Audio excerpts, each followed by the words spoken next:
আপনারা জানেন যে নির্বাচনের আগে তৎকালীন বিরোধী দলনেতা অর্থাৎ শুভেন্দু অধিকারী তার কনভয়ে হামলার ঘটনা ঘটে এবং সেই ঘটনায় ইতিমধ্যে এক প্রাক্তন তৃণমূল কাউন্সিলর তাকে গ্রেফতার করা হয়েছে। ধৃত তৃণমূল কাউন্সিলর অভিজিৎ দে ভৌমিক বাগডোগরা থেকে তাকে গ্রেফতার করা হয়েছে। ধৃতকে কোতোয়ালি থানায় নিয়ে আসা হয়। তোলাবাজি সহ একাধিক মামলা দেওয়া হয়েছে তার বিরুদ্ধে।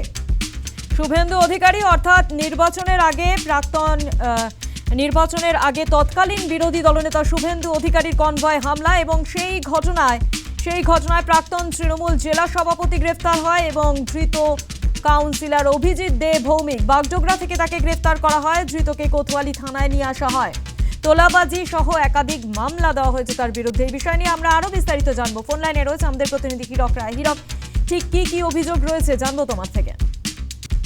দেখো, যেটা হচ্ছে নির্বাচনের ফল ঘোষণার পরের থেকে কিন্তু এই যে কোচবিহার জেলা তৃণমূল কংগ্রেসের প্রাক্তন যে জেলা সভাপতি রয়েছে অভিজিৎ দে ভৌমিক, তার খোঁজে কিন্তু পুলিশ তল্লাশি চালাচ্ছিল এবং তার বাড়িতে কিন্তু পুলিশ গিয়ে কিন্তু তারপরে তল্লাশি চালায় এবং দীর্ঘদিন ধরেই কিন্তু তিনি ফেরার রয়েছে। এবং আজকে কিন্তু যেটা দেখা যায় যে আজকে শিলিগুড়ি বাগডোগরা থেকে তাকে কোচবিহারের পুলিশ তাকে গ্রেফতার করে এবং আজকে কোচবিহার কোতোয়ালি থানা থেকে নিয়ে আসা হয়েছে।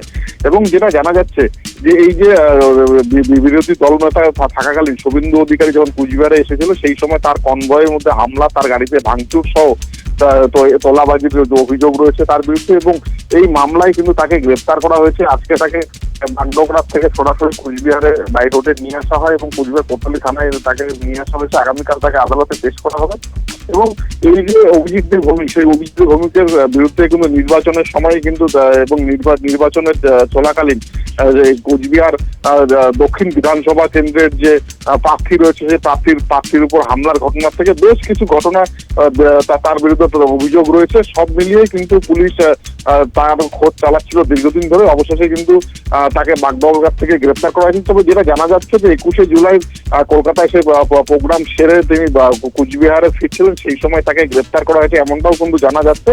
তবে পুলিশ গ্রেফতার করেছে, আগামীকাল কিন্তু তাকে আদালতে পেশ করা হয়। ধন্যবাদ হীরক।